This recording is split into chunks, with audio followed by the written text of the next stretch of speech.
Praise the Lord. Hallelujah, hallelujah. ప్రత్యేకించి ఈ కూడిక ఏర్పాటు యొక్క కారణం, పాపకు గడిచినటువంటి సంవత్సరం అంతా దేవుడు కాపాడి భద్రపరిచి క్షేమాన్ని ఇస్తూ మరలా మరొక నూతన సంవత్సరంలో అడుగు పెట్టడానికి, ఈ ఫస్ట్ బర్త్డే జరుపుకోవడానికి దేవుడిచ్చినటువంటి మహాకృపను బట్టి దేవునికి మహిమ కలుగును గాక. హల్లెలూయా, హల్లెలూయా. ఈ కూడిక దేవుని యొక్క చిత్తంలో ఉన్నటువంటి కూడిక ఉంది. ఎందుకనంటే తనిక్ష స్త్రీ గడిచినటువంటి సంవత్సర కాలము క్రితం తల్లి గర్భంలో ఉంది. దేవుని యొక్క కృపను బట్టి ఈ భూమి మీదకి, ఈ కుటుంబంలోకి రావడానికి దేవుడు అనుకూలపరిచినటువంటి ఈ గొప్ప తరుణాన్ని జ్ఞాపకం చేసుకుంటూ ఈ కూడికను ఏర్పాటు చేయడం జరిగింది. అయితే పరిశుద్ధ గ్రంథంలో ఈ పుట్టినరోజు జరుపుకున్నటువంటి వారు కొందరు ఉన్నారు. ఒక మాట చదువుదాం పరిశుద్ధ గ్రంథంలో నుండి. మార్కు రాసినటువంటి సువార్త 6వ అధ్యాయము 21వ వచనం. మార్కు రాసిన సువార్త 6వ అధ్యాయము 21వ వచనం. అయితే తగిన దినమొకటి వచ్చెను, ఎట్లనగా హేరోదు తన జనన దినోత్సవమందు తన ప్రధానులకును సహస్రాధిపతులకును గలిలయ దేశ ప్రముఖులకును విందు చేయించెను. చాలండి. ఏ సమయమున? ఈ రాత్రికాల సమయంలో మన ప్రియులు అంగళగుర్తి జయరావు గారు, అలాగే సునీతమ్మ గారు వారిని ప్రేమించి వారికి ఇచ్చినటువంటి కుమారుడు రాజేష్, అలాగే కొమ్ము పరంజ్యోతి గారు, అలాగే సుశీలమ్మ గారిని ప్రేమించి వారికి ఇచ్చినటువంటి కనిష్ట పుత్రిక మమత, ఇరువురిని ఐక్యపరిచినటువంటి దేవుడు వారిని ప్రేమించి వారికి అనుగ్రహించినటువంటి పాప తనిక్ష స్త్రీ గడిచినటువంటి సంవత్సర కాలమంతయు దేవుడు కాపాడి దేవుడిచ్చినటువంటి ఈ గొప్ప సమయాన్ని వీరు కూడా దీన్ని తాత్కాలికంగా చేసుకోవడానికి వారికి ఇష్టం లేక ఎలాగైనా సరే ఈ గొప్ప సమయాన్ని దేవునికి మహిమకరంగా ఈ కూడిక ఏర్పాటు చేయాలని ఉద్దేశించి ఇటు రీతిగా ఈ కూడికను ఏర్పాటు చేయడం జరిగింది. దీని వెనకాల ఎంతో ఖర్చు ఉంది, ఎంతో ప్రయాసం ఉంది. ఈ కారణం ఏంటి అంటే, ఇక్కడ మనం చదివినటువంటి ఈ మాటను మనం చూసినప్పుడు తగిన దినమొకటి వచ్చెను, ఎట్లనగా హేరోదు తన జనన దినోత్సవమందు తన ప్రధానులకును సహస్రాధిపతులకును గలిలయ దేశ ప్రముఖులకును విందు చేయించెను. జనన దినమున హేరోదు అనబడేటువంటి రాజు గొప్ప విందు చేయించి ఆ గొప్ప పుట్టినరోజుని ఆనందంగా అనేకుల మధ్యలో జరుపుకోవడానికి అతడు ఇష్టపడ్డాడు. మరొక చోట మనం చూస్తే ఇక్కడ ఆదికాండములో 40వ అధ్యాయము 20వ వచనాన్ని చూద్దాం. ఆదికాండము 40వ అధ్యాయం 20వ వచనం. ఆదికాండము 40వ అధ్యాయము 20వ వచనం. 3వ దినమందు జరిగినదేమనగా ఆ దినము ఫరో జన్మదినము గనుక అతడు తన సేవకులందరికీ విందు చేయించి. చాలండి. ఎవరి పుట్టినరోజు అట ఇది? ఫరో యొక్క పుట్టినరోజు. ఫరో యొక్క పుట్టినరోజున ఏం చేశాడు? తాత్కాలికంగా ఆ పుట్టినరోజు జరుపుకోవడానికి ఫరోకి ఇష్టం లేక గొప్ప విందు చేయించి అనేకులను ఆహ్వానించి వారి మధ్యలో ఆ జనన దినోత్సవాన్ని జరుపుకోవడానికి ఫరో ఇష్టపడతా ఉన్నాడు. హేరోదు అనబడేటువంటి రాజు అనేకులను పిలిచాడు. అనేకుల మధ్యలో ఈ పుట్టినరోజు జరుపుకోవడానికి ఇష్టపడ్డాడు. ఫరో కూడా అనేకుల మధ్యలో ఈ పుట్టినరోజు జరుపుకోవడానికి ఇష్టపడతా ఉన్నాడు. అయితే ఈ లోకంలో ఉన్నటువంటి ప్రతి ఒక్కరు కూడా పుట్టినరోజు అని అనగానే ఎక్కడ లేని ఆనందం, ఎక్కడ లేని సంతోషం, ముఖ్యమంత్రి మొదలుకొని కింద ఉన్నటువంటి వారి వరకు కూడా ప్రతి ఒక్కరు ఎవరి స్థాయిలో వారు, ఎవరి కొన్న దానిలో వారు ఘనంగా జరుపుకోవడానికి ఇష్టపడేటువంటి ఏకైక కార్యం ఏంటంటే అది పుట్టినరోజు. ముసలోళ్ళకి కూడా అమ్మ ఈరోజు నీ పుట్టినరోజు అనగానే ముఖంలో ఎక్కడ లేని సంతోషం కనపడుద్ది వాళ్ళ ముఖాల్లో కూడా. పుట్టినరోజు అనేది ప్రతి ఒక్కరి జీవితంలో కూడా ఆనందాన్ని ఇస్తుంది. ఏ రోజు ఆనందపడుతూ ఉన్నాడు, ఫరో కూడా ఆనందపడి పుట్టినరోజును జరుపుకోవడానికి ఇష్టపడుతూ ఉన్నాడు. అనేకులు ఈ ప్రపంచంలో పుట్టినరోజు జరుపుకునేటువంటి వారు అనేకులు ఉన్నారు.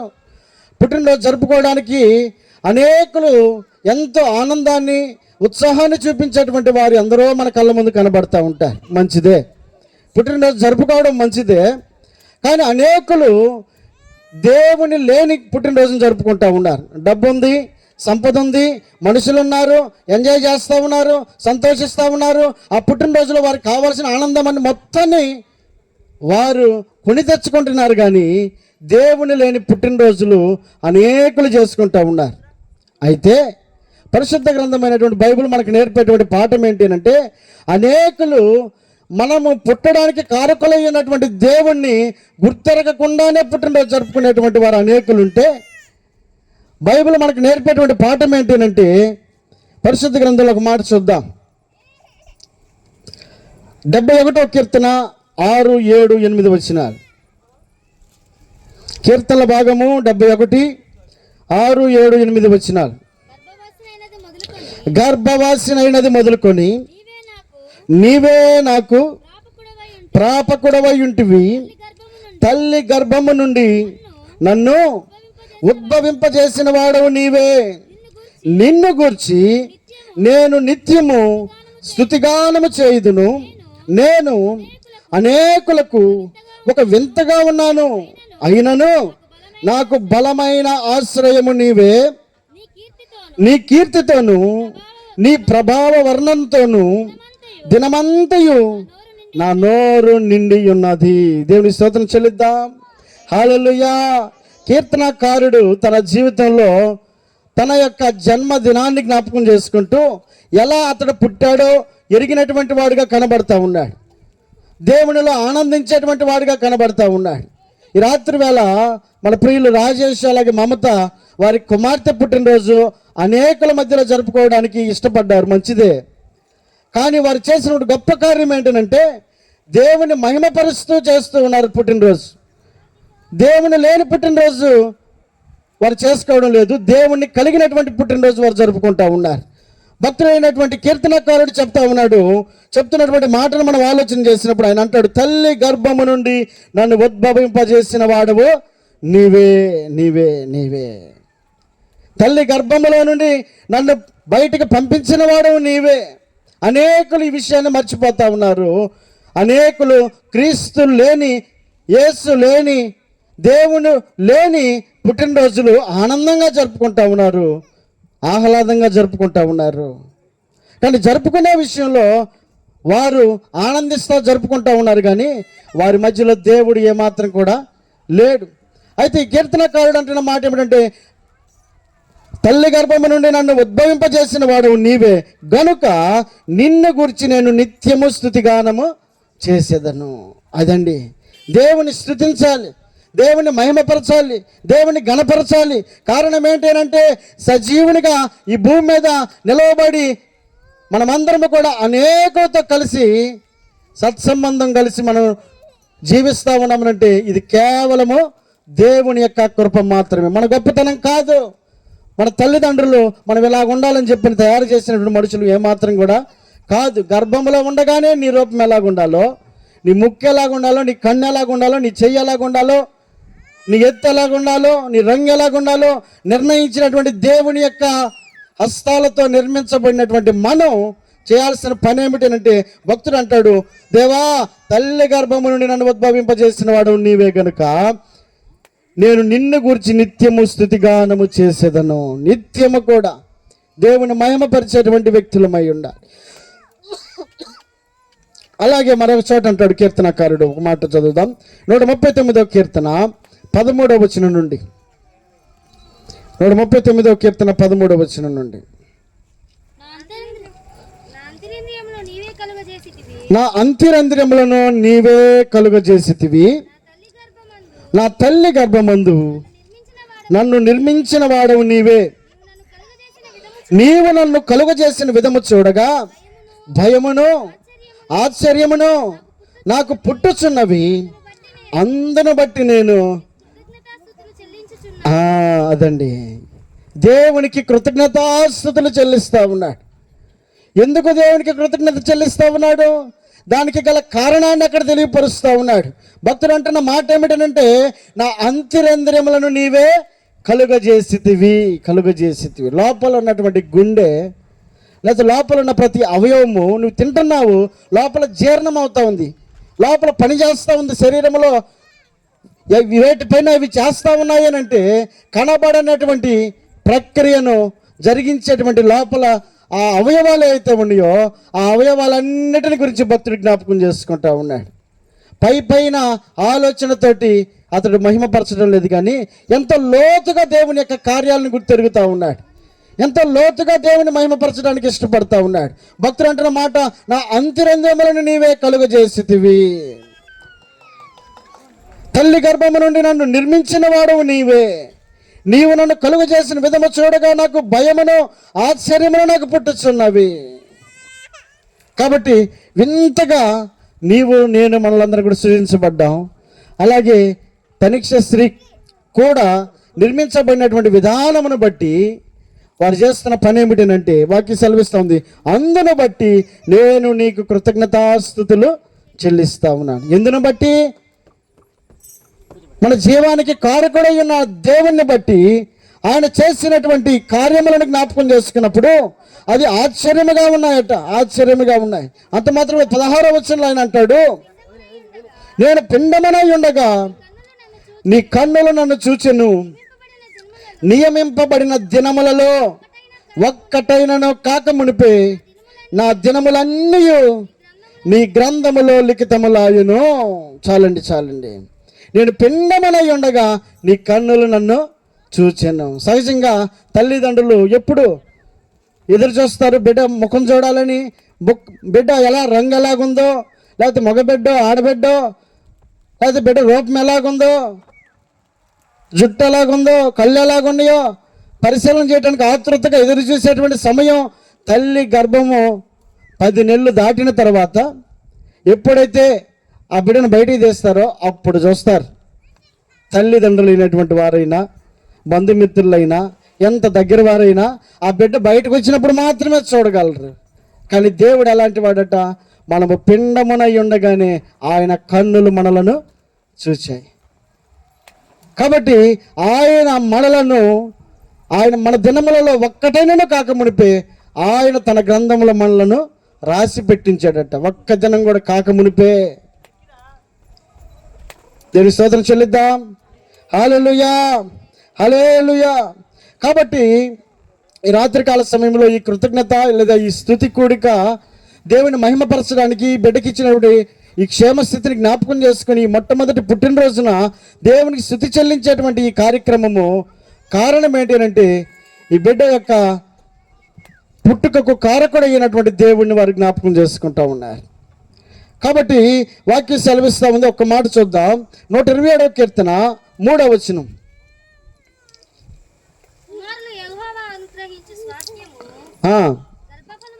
గర్భఫలము ఆయన ఇచ్చు బహుమానమే. గర్భఫలము ఎవరిచ్చే బహుమానం అంట? మనుషులు ఇచ్చేదా? మనం డబ్బు ఇస్తే కొనుక్కునేదా? అమ్మా కాసేపు నీ దగ్గర నా గర్భాన్ని నాకు ఇయ్యమ్మా అని చెప్పానంటే అది వస్తుందా? లేదా మన దగ్గర ఉన్న డబ్బులు డాక్టర్కి ఇచ్చాయా నాకు ఆ గర్భం ఇయ్యా అని చెప్పానంటే వస్తుందా? రాదు. ఉన్నవారు మొదలుకొని లేని వారి వరకు ఎందరో ఆ గర్భం కోసం కన్నీరు గారుస్తున్నటువంటి వారు ఎందరో ఉన్నారు. డబ్బుండి కూడా ప్రయోజనం లేక ఆ గర్భ ఫలము కొరకు ఎదురు చూస్తున్న వారు ఎందరో ఉన్నారు. కాబట్టి ఈ వాక్యం సెలవిస్తుంది, గర్భఫలము యెహోవా అనుగ్రహించు బహుమానం అట. మరి ఆ బహుమానం ఎలా జాగ్రత్తగా కాపాడుకోవాలి? ఇప్పుడు పుట్టినరోజు అయిపోగానే పెద్దమ్మలో లేకపోతే బాబాయిలో పెదనాన్నలో మిగిలిన వారందరూ శ్రేయభిలాషులో ఎవరో ఒకరు ఏదో ఒక బహుమానం ఇచ్చారనుకో, దాన్ని ఏం చేస్తారు? ఇంటికి వెళ్ళి జాగ్రత్తగా ఎవరిచ్చారో పేరు చూస్తారు, చూసి ఆ బహుమానాన్ని తీసుకెళ్ళి జాగ్రత్తగా సెల్ఫ్లో పెట్టుకొని అందరు కనపడేటట్టుగా పదిలపరుచుకుంటూ ఉంటారు. దాన్ని తీసి ఇసిరి బయట బారేరుగా. బహుమానం ఇస్తే బహుమానాన్ని ఏం చేస్తారు? ఇంట్లో తీసుకెళ్ళి దాచిపెట్టుకుంటారు. అవునా కాదా? కానీ దేవుడిచ్చిన బహుమానం ఎలాంటిది? గర్భఫలం యెహోవా అనుగ్రహించే బహుమానం అయి ఉన్నప్పుడు ఆ బహుమానాన్ని ఎంత జాగ్రత్తగా కాపాడుకోవాలి? మనుషులు ఇచ్చేటువంటి బహుమానము అది కొంతకాలము ఆ మెరుగులు కనబడతాయేమో, కానీ దేవుడిచ్చే బహుమానం మన కళ్ళ ముందు నానాటికి ఎదుగుతా కనబడతా ఉన్నప్పుడు దాన్ని ఎంత జాగ్రత్తగా పదిలపరుచుకోవాలి? ఆ బహుమానం విషయంలో ఎంత జాగ్రత్త కలిగిన వారమై ఉండాలి? ఆ బహుమానమును కాపాడుకునే విషయంలో, జాగ్రత్త పరుచుకునే విషయంలో ఎంత శ్రద్ధ కలిగినటువంటి వారమై ఉండాలి? కాబట్టి గర్భఫలం యెహోవా అనుగ్రహించే బహుమానం కనుక ఆ బహుమానమును జాగ్రత్తగా కాపాడుకునే విషయంలో తల్లి తండ్రి యొక్క బాధ్యత ఎంతో ఉందండి. తల్లిదండ్రులుగా వీరు తమ బిడ్డను పెంచడానికి కావలసినటువంటి జ్ఞానాన్ని వారు కలిగినటువంటి వారై ఉండాలి. దేవునికి స్తోత్రం చెల్లిద్దాం. హల్లెలూయా. కాబట్టి ఈ వాక్యం ఒక మాట సెలవిస్తూ ఉంది. ఇక్కడ ఒక మాట చదువుదాం. ఎఫెసీయులకు రాసినటువంటి పత్రిక 2వ అధ్యాయము 8వ వచనం నుండి 10వ వచనం వరకు.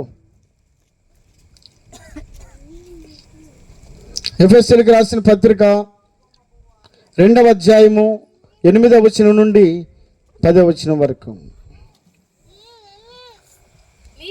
మీరు విశ్వాసము ద్వారా కృప చేతనే రక్షింపబడి ఉన్నారు. ఇది మీ వలన కలిగినది కాదు, దేవుని వరమే.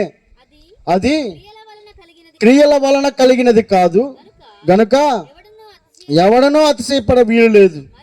మరియు వాటి యందు మనము నడుచుకొనవలనని దేవుడు ముందుగా సిద్ధపరిచిన సత్క్రియలు చేయుటకై మనము క్రీస్తు యేసునందు సృష్టింపబడిన వారమై ఆయన చేసిన పని అయి ఉన్నాము. ఎవరు చేసిన పని? దేవుని చేత సృష్టించబడిన వారమై ఆయన చేసిన పని అయి ఉన్నాం కనుక ఆయన చేసిన పని ఎలాగుంటుంది? బాగానే ఉంటుంది. ఆయన చేసిన పని చాలా చక్కగా ఉంటుంది. ఆయన చేసిన పని చాలా అందంగానే ఉంటుంది. కానీ ఆ అందాన్ని మనం పాడు చేసుకునేటువంటి వారంగా ఉండకూడదు. ఆ మంచిదానిని మనం కాపాడుకునేటువంటి వారమై ఉండాలి. ఆయన చేతి పనినై ఉన్నటువంటి మనం ఆయనకు తగినటువంటి వారమై ఉండాలని దేవుని వాక్యం సెలవిస్తూ ఉంది. పరిశుద్ధ గ్రంథంలో ఒక తల్లి ఉంది. ఆ తల్లి ఆ బిడ్డను చాలా జాగ్రత్తగా పెంచుతూ ఉందట. మొదటి సమూయేలు గ్రంథం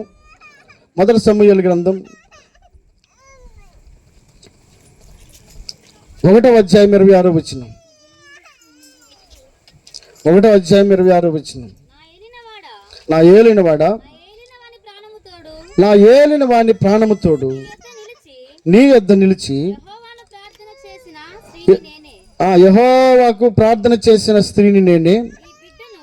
ఈ బిడ్డను దయచేయమని యెహోవాతో నేను చేసిన మనవిని ఆయన నాకు అనుగ్రహించెను. కాబట్టి నేను ఆ బిడ్డను యెహోవాకు ప్రతిష్ఠించుచున్నాను. తాను బ్రతుకు దినములన్నీ వాడు యెహోవాకు ప్రతిష్ఠితుడని చెప్పెను. అప్పుడు వాడు యెహోవాకు అక్కడనే మ్రొక్కెను. చాలండి. వాక్యం సెలవిస్తూ ఉంది. తన తల్లి అట పుట్టినటువంటి బిడ్డనట దేవునికి ప్రతిష్ఠించిందట. ఈ తల్లి పేరు హన్నా.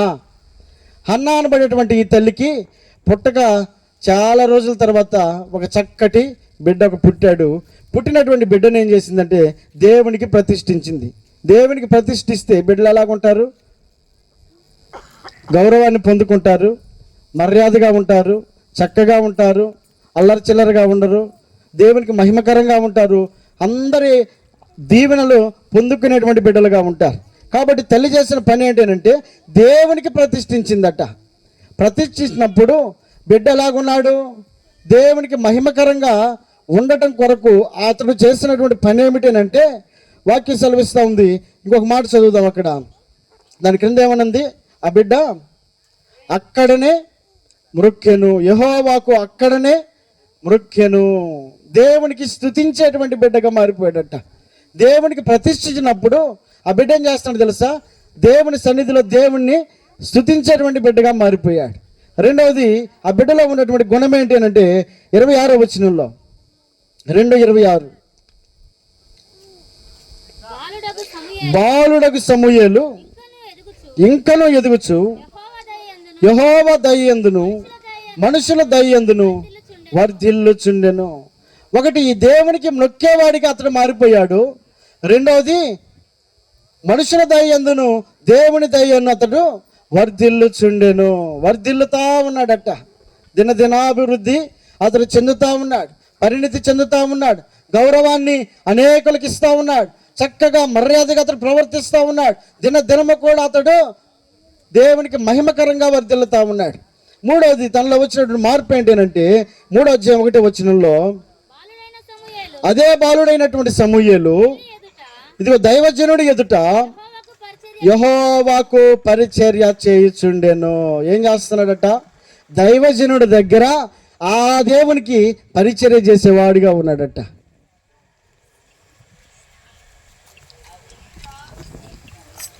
నాలుగవది, అక్కడ ఒక మాట చూద్దాం, 19-20 వచనాల్లో.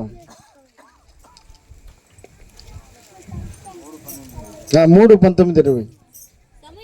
సమూయేలు పెద్దవాడు కాగా యెహోవా అతనికి తోడయ్యుందున అతని మాటలలో ఏది తప్పిపోలేదు. కాబట్టి సమూయేలు యెహోవాకు ప్రవక్తగా స్థిరపడనని దాను మొదలుకొని బేర్షెబా వరకు ఇశ్రాయేలీలందరూ తెలుసుకొనిరి. ఎలా మారిపోయాడు ఇతను? సమూయేలు యెహోవాకు ప్రవక్తగా స్థిరపడిపోయాడట. ప్రవక్తగా అంటే దేవుని మాటలు ప్రకటించేవాడిగా, జరగబోయేదాన్ని ముందుగానే చెప్పేవాడిగా అతడు దేవుని మహిమార్థమై అతడు తన ఎదుగుదలను అనేకులకు పరిచయం చేస్తూ ఉన్నాడు. కారణం ఏంటంటే ప్రారంభంలోనే ఏమి తెలియదు సమూయేలుకి. ఆ చిన్న ప్రాయంలోనే తల్లి ఏం చేసిందంటే దేవునికి ప్రతిష్ఠించిందట. అంటే దేవునికి అప్పగించింది, దేవుని యొక్క సన్నిధిలో పెంచడం నేర్పించింది గనుక అతడు సన్నిధిలో మొక్కడం నేర్చుకున్నాడు. పెద్దల దయందును దేవుని దయందును వర్ధిల్లడానికి అతడు కారకుడయ్యాడు. అంత మాత్రమే కాదు, అతడు పెద్దవాడైన తర్వాత గొప్ప పరిచర్య చేసేటువంటి వాడిగాను, అలాగే దేవునికి పరిచర్య చేసేవాడిగా మారిపోయాడట. కాబట్టి మనం ప్రారంభంలో ఏ నిర్ణయం తీసుకుంటామో అదే బిడ్డలు రాబోయే రోజుల్లో దానికి తగినటువంటి ఫలాలను మనకి ఇచ్చేటువంటి వారుగా ఉంటారు. మొక్క యొంగంది మాన యొంగుతుందా అనేటువంటి మాట పెద్దల సామెతలు మనం వింటూ ఉంటాం. ప్రారంభంలోనే అది వంకరగా ఉన్నా, అటు ఇటు వంగిపోతున్నా మనం కనుక చక్కగా కర్రగట్టామనుకో, రాను రాను రాను రాను రాను రాను ఆ వంకరేట బాధ్యత తెలియదు. ఒకప్పుడు వంగిపోయిన చెట్టు ఇదేనా అని అనుకునేటట్లుగా దాని యొక్క స్థితిని అది మార్చుకుని చక్కగా నిలబడడానికి అవకాశం ఉంటుంది. కాబట్టి బాలుడుగా ఉండగానే సమూయేలుకు తల్లి నేర్పినటువంటి గుణాలను బట్టి అతడు దేవునికి పరిచర్య చేసేవాడిగా మారిపోయాడు. పెద్దల దయందును దేవుని దయందును వర్ధిల్లేవాడిగా మారిపోయాడు. దేవునికి మొక్కేవాడిగా మారిపోయాడు. కాబట్టి తన గుణాలు మారడానికి కారణం ప్రారంభంలో తల్లి తీసుకున్నటువంటి నిర్ణయం. మరొక తల్లి ఉందట, ఆమె కూడా ఒక నిర్ణయం తీసుకుంది, చక్కటి నిర్ణయం. చదువుదాం, అక్కడ కూడా ఒక మాట చదువుదాం.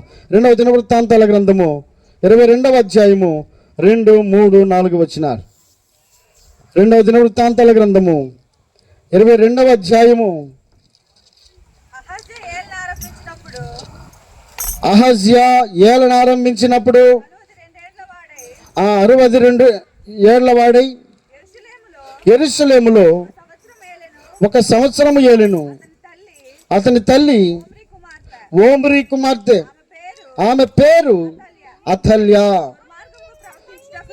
దుర్మార్గముగా ప్రవర్తించుటకును అతని తల్లి అతనికి నేర్పుచూ వచ్చాను గనుక అతడును ఆహాబు సంతతి వారి మార్గముల యందు నడిచెను. ఆహాబు సంతతి వారే అతడు యెహోవా దృష్టికి చెడు నడత నడిచెను.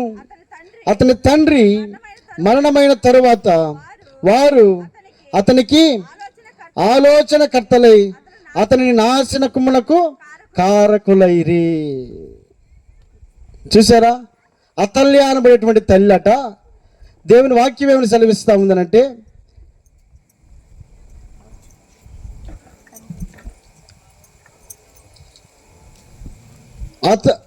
అమజ్యా ఏలనారంభించినప్పుడు 42 ఏళ్ల వాడే యెరూషలేములో 1 సంవత్సరం ఏలెను.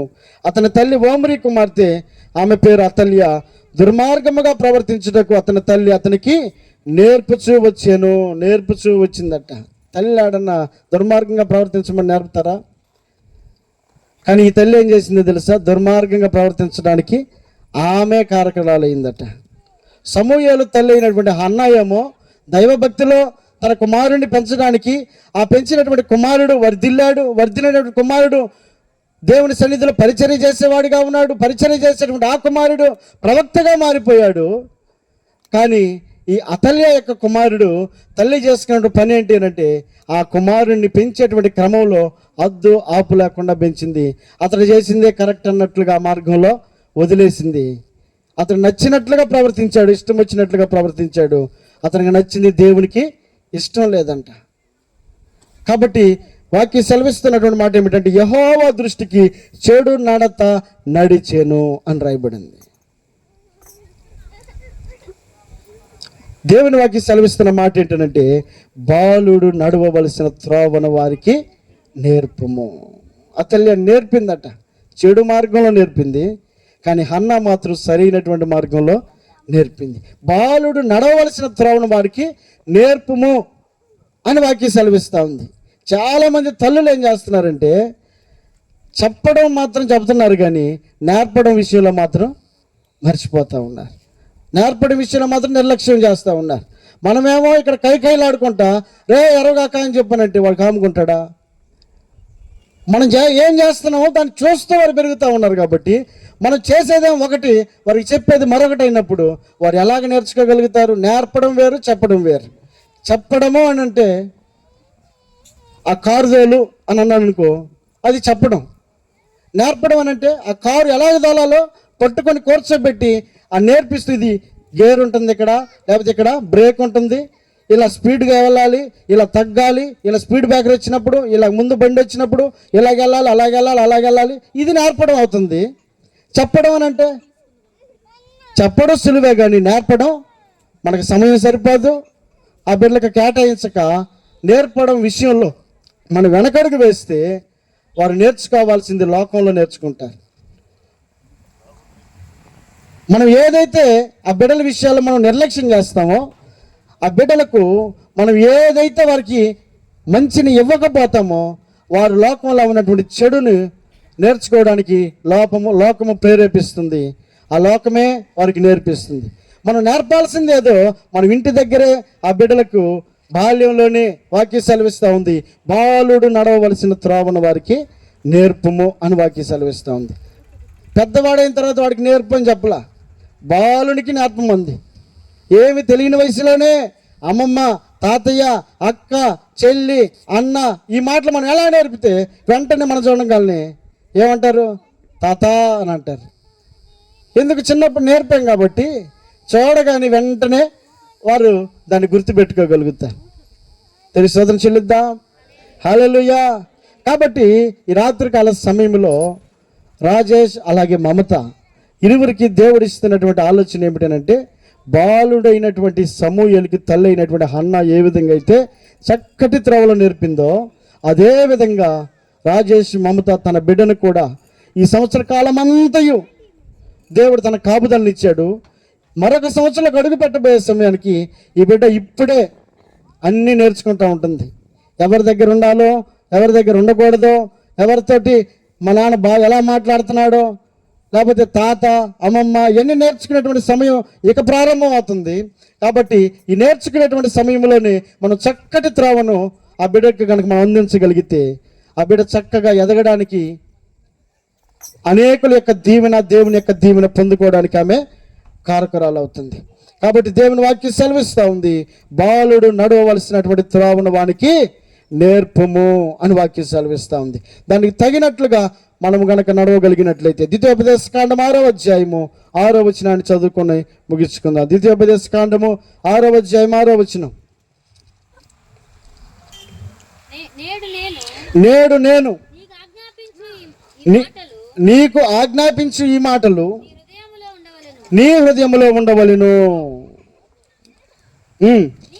నీవు నీ కుమారులకు వాటిని అభ్యసింపజేసి నీ ఇంట కూర్చుండినప్పుడును త్రోవలో నడుచునప్పుడును పండుకొనినప్పుడును లేచినప్పుడును వాటిని గూర్చి మాట్లాడవలెను. సూచనగా వాటిని నీ చేతికి కట్టవలెను. అవి నీ కన్నుల నడుమ బాసికము వలె ఉండవలెను. నీ ఇంటి ద్వారబంధముల మీద నీ గౌనుల మీద వాటిని వ్రాయవలెను. చాలండి. తల్లి తండ్రి ఏదైతే చేస్తారో బిడ్డలు అదే చేయడానికి చూస్తూ ఉంటారు. కాబట్టి వాక్యం సెలవిస్తూ ఉంది. దేవుని మాటలు మనం ఈ రాత్రి వేళ జ్ఞాపకం చేసుకుంటూ ఉన్నాం. నేడు నేను నీకు ఆజ్ఞాపించి ఈ మాటలు నీ హృదయంలో ఉండవలెను. తల్లిగా తండ్రిగా వారు దేవుని వాక్యాన్ని పదిలపరుచుకొని ఏం చేయాలట? నీవు నీ కుమారులకు, అంటే మమత రాజేష్ ఏం చేయాలి? తన కుమార్తెకు ఏం చేయాలట? నీవు నీ కుమార్తెకు వాటిని అభ్యసింపజేసి నీ ఇంట కూర్చుండనప్పుడును, త్రోవలో నడిచినప్పుడును, పండుకొనినప్పుడును, లేచినప్పుడును వాటిని గురించి మాట్లాడవలెను. ఎక్కడ గ్యాప్ ఇలా, ఎక్కడ కూడా అవకాశం ఇలా. కూర్చున్నప్పుడైనా, నడిచేటప్పుడైనా, పడుకునేటప్పుడైనా, మరలా తిరిగి లేచేటప్పుడైనా, అన్ని సమయాల్లో కూడా దేవుని వాక్యం సెలవిస్తూ ఉంది. బిడ్డలకు దైవికమైనటువంటి మార్గంలో నడిపించగలిగితే ఆ బిడ్డలు ఆశీర్వాదకరంగా ఉంటారని దేవుని వాక్యం సెలవిస్తూ ఉంది. ఈ రాత్రి వేళ విన్నటువంటి ఈ మాటలు తనిక్షశ్రీకి దీవెనకరంగా ఆశీర్వాదకరంగాను, అలాగే తల్లిదండ్రులు అయినటువంటి రాజేష్ మమత ఇరువురు దేవుని వాక్యానుసారమైనటువంటి జీవితంలో వారు నడుస్తూ ఆ బిడ్డను కూడా పెంచాలని ప్రభు పేరట తెలియపరుస్తూ నా మాటలు ముగిస్తూ ఉన్నాను. ఈ సమయాన్ని దైవజనులకి అప్పగిస్తూ ఉన్నాను.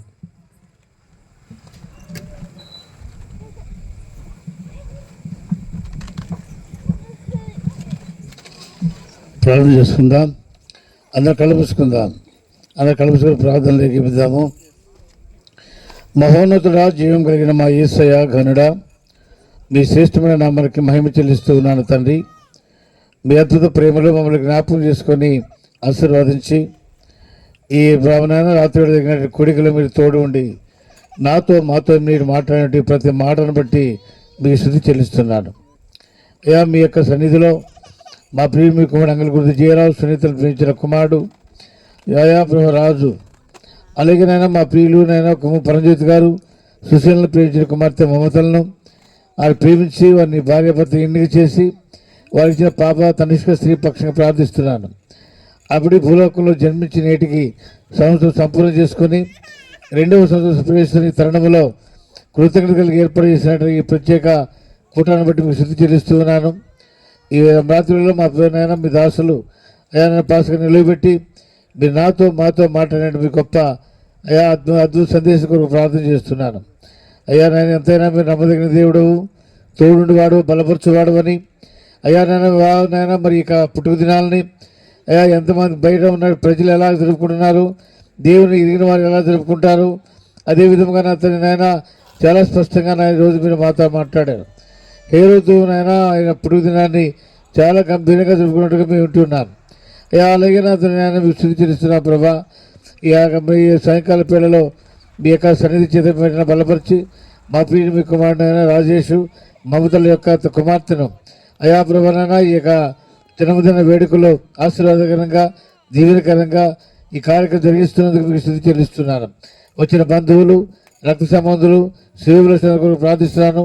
బిడ్డని ఈరోజు ఎలా పెంచాలో, ఏ విధంగా పెంచితే బిడ్డలు పెరిగి పెద్దవారై అయా ప్రభా దేవునికి మహిమకరంగా ఉంటారు. ఆ బిడ్డలు ఎవరిచ్చారో, ఎందుకు ఇచ్చారో ఆ విషయాన్ని కూడా చాలా స్పష్టంగా మీరు మాట్లాడుతూ వచ్చారు.